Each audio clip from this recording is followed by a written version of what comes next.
آپ نے سن رکھا ہے کہ جو جائیداد کے کیسز ہوتے ہیں یہ نسلوں میں چلے جاتے ہیں، پہلے باپ پھر اس کا بیٹا پھر اس کا بیٹا، یہ نسل در نسل جو ہے وہ جائیداد کے کیسز چلے جاتے ہیں، مگر ان کے فیصلے نہیں ہوتے۔ اور جب فیصلے ہوتے ہیں تو ان کی جو میرٹ ہے اس پر بڑے سوالیہ نشانات کھڑے ہو جاتے ہیں کہ جو فیصلے وہ میرٹ پر نہیں بلکہ اقربا پروری، کرپشن اور پسند ناپسند کی بنیاد پر جو متعلقہ حکام ہوتے ہیں وہ فیصلے کر دیتے ہیں، جس سے نسلیں جو ہیں وہ تباہ ہو جاتی ہیں۔ لوگ جو ہے وہ اپنے جو ایک جائز ان کا قانونی حق ہوتا ہے اس سے محروم ہو جاتے ہیں، جس پر لوگ جو ہے وہ شدید پریشانی سے دوچار ہوتے ہیں۔ اس حوالے سے بورڈ آف ریونیو پنجاب میں جو ہے ایک بڑا اہم فیصلہ سامنے آیا ہے، جس کا باقاعدہ طور پر نوٹیفیکیشن بھی ہو چکا ہے۔ Senior member board of revenue جو نبیل جاوید ہیں، ان کی جانب سے ایک نوٹیفیکیشن جاری کیا گیا ہے جس میں یہ کہا گیا ہے کہ اب 2 ایسی کمیٹیاں بنائی گئی ہیں، جو کمیٹیاں جو تمام جو فیصلے ہیں جو جس میں ممبر بورڈ آف ریونیو ہے، اس کے علاوہ اس کے نیچے کمشنر ہے، اس کے علاوہ ایڈیشنل ڈپٹی کمشنر ہے، ایڈیشنل ADCR ہے، اور اس کے ساتھ ساتھ جو ہے وہ جو تحصیلدار ہے اور ان کے علاوہ جو AC ہے، ان تمام کے فیصلوں کو جو ہے وہ ریویو کا ایک اختیار جو ہے وہ دے دیا گیا ہے۔ 2 کمیٹیاں، جس کو ایک جو ہے وہ مانیٹرنگ کمیٹی 1 اور دوسری کو جو ہے وہ اکاؤنٹیبلٹی اینڈ مانیٹرنگ کمیٹی 2 کا نام دیا گیا ہے۔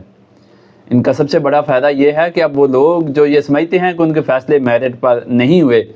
بلکہ کسی آفیسر نے پیسے لے کر جو ہے وہ فیصلہ دے دیا اور ان کو ان کی جائیداد کے حق سے محروم کر دیا گیا ہے، ان کے لیے یہ آپشن موجود ہے کہ اس کا اگلے فورم پر جا کر چیلنج کریں، لیکن اس سے پہلے بھی ایک فورم جو ہے وہ بنا دیا گیا ہے کہ لوگ ڈائریکٹ جو یہ کمیٹیاں ہیں ان کے سامنے آئیں اور اپنا جو مدعا ہے وہ بیان کریں کہ ان کے جو فیصلہ ہے ان کی زمین سے متعلق جو فیصلہ ہے وہ میرٹ پر نہیں بلکہ کرپشن کی بنیاد پر کر دیا گیا ہے۔ اگر ہم بات کریں کمیٹی 1 کی، تو کمیٹی 1 کے جو سربراہ ہوں گے وہ senior member board of revenue ہوں گے۔ اس کے علاوہ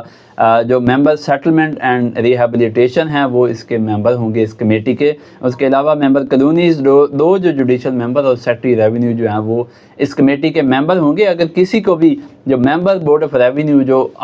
9 ممبرز جو ہیں وہ جو 9 ڈویژنز میں اپنا کام کر رہے ہیں، اگر ان کے فیصلے پر کسی کو اعتراض ہوتا ہے کہ ان کا فیصلہ جو ہے وہ میرٹ پر نہیں ہوا، تو وہ اس کمیٹی کے سامنے اپیل کر سکتا ہے اور بتا سکتا ہے کہ اس کیا ہوا ان کے کیس کے ساتھ اور کیا وہ اس فیصلے سے متفق ہیں یا نہیں ہیں، مگر اس کو پراپر اس کی جو ہے وہ سالڈ ثبوت دینا پڑیں گے۔ اس کے علاوہ دوسری کمیٹی جو ہے وہ نیچے جو اس کے جو ایڈیشنل جو ڈویژن کی سطح پر ایڈیشنل ڈپٹی کمشنر ہوتے ہیں، اس کے علاوہ جو ڈسٹرکٹ کے ADCR ہوتے ہیں اور جو اسسٹنٹ کمشنر ہوتے ہیں، اگر وہاں ان کی کورٹ میں ان کا فیصلہ غلط ہوتا ہے، لوگ اس پہ متفق نہیں ہوتے، تو وہ جو ہے وہ اپنا فیصلہ جو ہے اس کو چیلنج کر سکتے ہیں، اور اس جو کمیٹی 2 ہے جس کے سربراہ ممبر بورڈ آف ریونیو جو ٹیکسز کو ڈیل کرتے ہیں ان کو اس کا سربراہ بنایا گیا ہے۔ اس کے علاوہ جو ممبر کنسولیڈیشن ہے، ممبر جوڈیشل اور ڈپٹی سیکٹری ریونیو جو ہیں وہ اس کے ممبر ہوں گے اور وہ ان تمام معاملات کو دیکھیں گے۔ بتایا یہ جا رہا ہے کہ یہ پرپوزل جو سیکٹری ٹیکس جو ممبر ٹیکسز زمان وٹو ہیں ان کی پرپوزل پر یہ تمام تر کام کیے گئے ہیں، کیونکہ وہ زمان وٹو صاحب خود ایک جو ہیں وہ فارمنگ کے شعبے سے وابستہ ہیں، ان کی جو ایک فیملی بزنس ہے وہ ایگریکلچر ہے، وہ ان چیزوں کو سمجھتے ہیں کہ زمیندار کے کیا مسائل ہوتے ہیں اور کیا کیا ایشوز اس کو فیس کرنے پڑتے ہیں، کہاں کہاں جو ہے وہ ایک حقدار جو زمین کا جائیداد کا حقدار ہے اس کو پیسے لے کر اس سے محروم کر دیا جاتا ہے، کیونکہ دیہاتوں میں یہ مسئلے جو ہیں وہ بہت زیادہ عام ہیں۔ ان کی suggestion per senior member board of revenue نے جو ہے یہ تمام تر اقدامات اٹھائے ہیں اور 2 کمیٹیاں بنا دی گئی ہیں، جس کا فائدہ یہ ہے کہ اب عوام جو ہے وہ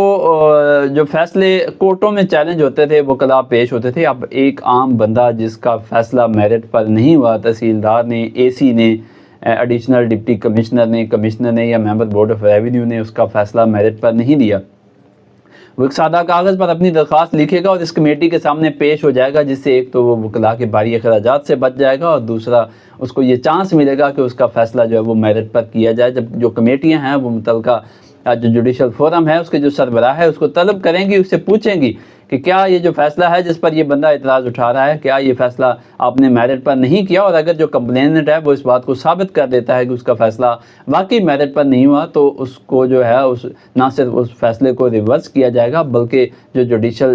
جو ممبر ہوں گے یا جو بھی ADCR ہوں گے یا سیکٹری ہوں گے یا متعلقہ جو بھی AC ہوں گے ان کے خلاف کارروائی بھی عمل میں لائی جائے گی۔ تو زمینداروں کے لیے یہ ایک بڑی خوشخبری ہے کہ ان کے لیے ایک بڑا انیشیٹو لیا گیا ہے، کیونکہ جائیداد کے فیصلے ایک تو بہت زیادہ لنگران ہوتے تھے، اور جب ہوتے تھے تو وہ میرٹ پر نہیں ہوتے تھے، بلکہ آپ نے دیکھا کہ بہت سارے لوگ سفارشیں ڈھونڈ رہے ہوتے ہیں جب کسی کورٹ میں جاتے ہیں، تو وہ سفارشیں ڈھونڈ رہے ہوتے ہیں اور پیسے جو ہے وہ لگا رہے ہوتے ہیں. ان کی خواہش ہوتی ہے کہ سفارش اور پیسے سے ان کا جو فیصلہ ہے وہ ان کے حق میں ہو جائے. ایک اور جو چیز ہے کہ ہمارے یہاں قبضہ مافیا کا رجحان جو ہے وہ بہت عام ہے. ہر طاقتور بندہ جو ہے وہ ایک کمزور آدمی کی زمین پر قبضہ کرتا ہے اور پھر اس پیسے کو استعمال کر کے کورٹوں سے فیصلے کروا دیتا ہے. اب یہ بورڈ آف ریونیو نے جو فیصلہ کیا ہے، جس میں جو ممبر ٹیکسز زمان وٹو ان کا کردار سب سے اہم ہے، یہ فیصلہ جو ہے یہ ایک عام زمیندار کے لیے جو ہے وہ بہت مستفید ثابت ہو سکتا ہے، اور اس مفید فیصلے سے جو ہے وہ لوگوں کو فائدہ اٹھانا چاہیے. اگر کسی کا فیصلہ میرٹ پر نہیں ہوتا تو بجائے وہ وکلاء کے پیچھے جائیں اور لمبا چوڑا کیس تیار کریں، وہ اپنے کیس کو اٹھائیں اور کمیٹی کے سامنے لے آئیں اور اس کو بتائیں کہ یہ فیصلہ جو ہے وہ میرٹ پر نہیں ہوا. یوں تو یہ فیصلہ بظاہر تو